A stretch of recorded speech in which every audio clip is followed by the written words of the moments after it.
নমস্কার বন্ধুরা, আমি সোমা। হ্যাপি ফ্যামিলির পক্ষ থেকে আপনাদের সকলকে জানাই মহাসপ্তমীর আন্তরিক শুভেচ্ছা ও ভালোবাসা। ডিম সিদ্ধ তো অনেক খেয়েছেন বন্ধুরা। আজ আমি আপনাদের সঙ্গে শেয়ার করব ডিম ভাপা। আর এই নতুন স্টাইলের ডিম ভাপা দেখতে হলে বন্ধুরা ভিডিওটা বারবার স্কিপ না করে সম্পূর্ণ দেখার অনুরোধ রইল। তাহলে চলুন বন্ধুরা, আজকে আমি ডিম ভাপা কিভাবে করলাম সেটা একবার দেখে নেওয়া যাক। এখানে আমি আমার প্রয়োজন মতো 4টে ডিম নিয়ে নিয়েছি। আর আপনারা আপনাদের প্রয়োজন মতো ডিম কম বেশি করে নিয়ে নেবেন। আর আমি 4টে ডিমের জন্য নিয়ে নিয়েছি এখানে 4টে পাত্র। এই যে বন্ধুরা, এখানে আমি কাপ নিয়েছি 2টো আর নিয়েছি 2টো বাটি। এখন আমি এই ডিমগুলোকে ফাটিয়ে কাপ আর বাটির মধ্যে নিয়ে নেব। তবে তার আগে কিন্তু এখানে আমি একটা বাটিতে বেশ খানিকটা জল নিয়ে নিয়েছি, যে জলটা আমরা খাওয়ার জন্য ব্যবহার করি। এখন আমি এই জলের মধ্যে দিয়ে দিলাম পরিমাণ মতো লবণ। এই যে বন্ধুরা, লবণটা কিন্তু আন্দাজ করেই দিতে হবে। পরিমাণ মতো লবণ দিয়ে একটা চামচের সাহায্যে এটাকে ভালো করে আমি নেড়ে চেড়ে নিলাম, যতক্ষণ না লবণটা খুব ভালোভাবে জলের সাথে মিশে গেল। একটু সময় নেড়ে চেড়ে নেওয়ার পর এখন কিন্তু লবণটা জলের সঙ্গে খুব ভালোভাবে মিশে গেছে। এখানে কিন্তু বন্ধুরা আপনারা কাপ অথবা আমি যে বাটি নিয়েছি তার বদলে ছোট ছোট ডিজাইন করা বাটিও নিতে পারেন। আর ডিজাইন করা বাটি হলে এটা কিন্তু দেখতে আরও ভালো হবে। এখন লবণটা জলের সঙ্গে ভালো করে মিশে যাওয়ার পর আমি 1 চামচ করে জল নিয়ে দিয়ে দিলাম এই বাটি আর কাপের মধ্যে। এই যে বন্ধুরা, আমার এখানে চামচটা কিন্তু একটু বড় চামচ। এখান থেকে 1 চামচ করে জল নিয়ে আমি প্রতিটা বাটি ও কাপে দিয়ে দিলাম। আমার কিন্তু প্রতিটা বাটি ও কাপের মধ্যে লবণ জলটা দেওয়া হয়ে গেছে। আর এই বাকি জলটাকে এখন প্রয়োজন নেই, এখন আমি এটাকে সাইড করে রেখে দিলাম। এবার এখান থেকে ডিমগুলোকে নিয়ে আমি একটা একটা করে ফাটিয়ে দেব ওই বাটি ও কাপের মধ্যে।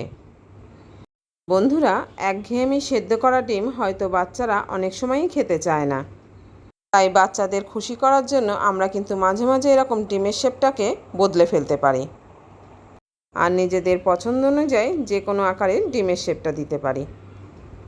আমি এখন একটা একটা করে ডিম নিয়ে প্রতিটা বাটি ও কাপের মধ্যে ফাটিয়ে দেব।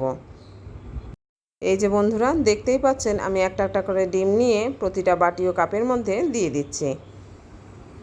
আমি বাটি ও কাপের মধ্যে যে লবণ জলটা ব্যবহার করেছি তার জন্য কিন্তু পরে সেদ্ধ ডিমটা খাওয়ার সময় আর আলাদা লবণ মাখিয়ে খেতে হবে না। কাঁচা লবণ আমাদের শরীরের পক্ষে সবসময় ক্ষতিকর, কিন্তু সেদ্ধ ডিম খাওয়ার সময় আমার কিন্তু অন্তত সামান্য পরিমাণে লবণের প্রয়োজন হয়। আর আমরা যদি এইভাবে ডিমটাকে ভাপিয়ে নেই তাহলে কিন্তু আর কাঁচা লবণের প্রয়োজন হবে না। এইভাবে এক এক করে আমি সবগুলো ডিমকেই কাপ আর বাটির মধ্যে ফাটিয়ে নিলাম। এখন সব কটা পাত্রই রেডি হয়ে গেছে। আর বন্ধুরা, আজকের এই রেসিপিটা আপনাদের কী রকম লাগছে অবশ্যই কিন্তু মিষ্টি একটা কমেন্ট করে জানিয়ে দেবেন। আমি কিন্তু সবসময়ই আপনাদের কমেন্টের অপেক্ষায় থাকি। এদিকে আমি গ্যাস ওভেনে কিন্তু একটা কড়াই বসিয়ে দিয়েছি। এই যে এখন আমি ওভেনটাকে অন করে নিলাম আর কড়াইয়ের মধ্যে আমি দিয়ে দিয়েছি 1 গ্লাস পরিমাণে জল। তার উপরে আমি একটা স্ট্যান্ড বসিয়ে দিয়েছি। এখন এই বাটি আর কাপগুলোকে স্ট্যান্ডের উপর আমি সাজিয়ে দেব। আমার নতুন পুরনো সকল বন্ধুদের জন্য রইল অনেক অনেক ভালোবাসা। বন্ধুরা, আজ কিন্তু আমি আপনাদের জন্যই নতুন নতুন ভিডিও বানানোর উৎসাহ পাচ্ছি। আপনাদের থেকে সুন্দর সুন্দর কমেন্ট পেয়ে আমার ভিডিও বানানোর উৎসাহটা কিন্তু আগের থেকে অনেকটাই বেড়ে গেছে।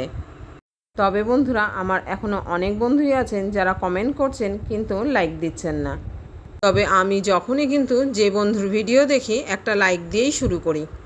আর আমি জানি ভিডিও বানাতে কতটা কষ্ট হয়, আর লাইকটা হলো তার প্রাপ্য। তবে বন্ধুরা, যারা যারা ভুলে যাচ্ছেন অথবা ইচ্ছাকৃত লাইক করছেন না, অবশ্যই আমার অনুরোধ রইল ভিডিওটি দেখার পর একটা লাইক দিয়ে দেবেন। আর যদি পছন্দ হয়ে থাকে অবশ্যই কিন্তু একটা শেয়ার করবেন। তো বন্ধুরা, এখানে কিন্তু আমি কড়াইটাকে ঢেকে দিয়েছি। কাপগুলো বাটির তুলনায় একটু বড় হওয়ায় আমার কিন্তু এই কাঁচের ঢাকনাটা দেওয়া গেল না, তাই কড়াইটাকে আমি আলাদা একটা ঢাকা দিয়ে ঢেকে দিলাম। এটাকে আমি প্রায় 10 মিনিট মতো ঢেকে রাখবো। তবে যে সকল বন্ধুরা হাফ বয়েল ডিম খেতে পছন্দ করেন তারা কিন্তু 6 থেকে 7 মিনিট এইভাবে ঢেকে রাখলেই হয়ে যাবে। আর এখানে আমি প্রায় 10 মিনিট পর ঢাকাটা খুলে নিয়ে গ্যাস ওভেনটাকে অফ করে দিলাম। এবার একটু ঠান্ডা করে নিয়ে এগুলোকে আমি তুলে নেব অন্য পাত্রে। আর যে জলটা থেকে যাবে সেটাকে কিন্তু প্রয়োজন নেই, ওটাকে ফেলে দিলেই হবে। এটাকে ঠান্ডা করার পর চামচের সাহায্যে একটু চাপ দিলে কিন্তু এটা উঠে আসবে। আর যে সকল বন্ধুরা হাফ বয়েল খাবেন মনে করবেন তারা কিন্তু পাত্রটির গায়ে খুব সামান্য পরিমাণে একটু তেল ব্রাশ করে নেবেন, আর তাহলে এটা খুব সহজেই বেরিয়ে আসবে। এখানে আমি এক এক করে সব কটা ডিমকে চামচের সাহায্যে তুলে নিলাম। এখানে আমার বাটি বা কাপের গায়ে খুব সামান্য পরিমাণে একটু লেগে গেছে। আর যদি বাটির গায়ে তেল ব্রাশ করে নেওয়া যায় তাহলে কিন্তু এটুকুও লাগবে না। তবে আমি সেদ্ধ ডিমের মধ্যে তেল ব্যবহার করব না, তাই আমি এইভাবেই করে নিয়েছি। এই যে দেখুন বন্ধুরা, একটা চামচের সাহায্যে একটু এইভাবে ঘুরিয়ে নিলেই কিন্তু এটা খুব সহজেই উঠে আসবে। তাহলে বন্ধুরা, আজকে আমার এই ডিম ভাপা রেসিপিটা কীরকম লাগলো জানাতে কিন্তু ভুলবেন না। ভালো লেগে থাকলে লাইক, কমেন্ট ও শেয়ার করবেন। আর চ্যানেলে নতুন বন্ধু এসে থাকলে চ্যানেলটিকে সাবস্ক্রাইব করে অবশ্যই আমার পাশে থাকবেন। আর হ্যাঁ বন্ধুরা, সাবস্ক্রাইব করার সময় পাশে থাকা বেল বাটনের অল অপশনটা কিন্তু সিলেক্ট করে রাখবেন, তাহলে যখনই কোনো আমি নতুন ভিডিও আপলোড করব সঙ্গে সঙ্গে তার নোটিফিকেশান আপনি পেয়ে যাবেন, আর আপনি আপনার সময় মতো সেটাকে দেখে নিতে পারবেন। এখন আমার 3খানা ভাপানো ডিম তোলা হয়ে গেছে, আর একটা বাকি রয়েছে, এটাকেও আমি একইভাবে তুলে নেব। এই যে দেখুন বন্ধুরা, একটু চাপ দিলেই কিন্তু এটা সুন্দরভাবে উঠে বেরিয়ে আসছে। এই যে বন্ধুরা, 4টে ডিমে কিন্তু আমার পাত্র থেকে তোলা হয়ে গেছে। এখন আমি একটা প্লেটে এগুলোকে এখন সাজিয়ে নিলাম। আর এটাকে আপনারা যে যেভাবে খুশি গার্নিশ করে নিতে পারেন। আর আমি এখন এর উপর থেকে সামান্য পরিমাণে বিট লবণ ছড়িয়ে দিয়েই এটাকে সার্ভ করব। তাহলে বন্ধুরা, আজ এই পর্যন্ত। ফিরে আসছি পরের ভিডিওতে অন্য কোনো রেসিপি নিয়ে। আপনারা ভালো থাকবেন, সুস্থ থাকবেন, আর এইভাবেই কিন্তু আমার সঙ্গে থাকবেন। আর আপনাদের ছাড়া কিন্তু বন্ধুরা আমি সামনের দিকে এক পাও এগোতে পারবো না।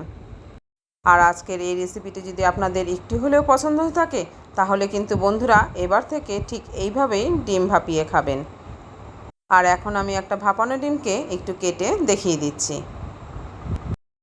এটা কিন্তু খুব সুন্দরভাবে সেদ্ধ হয়েছে, আর ভিতরটা খুবই নরম। আর এত সময় ধৈর্য সহকারে যে সকল বন্ধুরা আমার সঙ্গে রয়েছেন তাদের অসংখ্য ধন্যবাদ ভিডিওটা ফুল ওয়াচ করার জন্য। তো আজ চলি বন্ধু, ফিরে আসছি পরের ভিডিওতে। ভালো থাকবেন।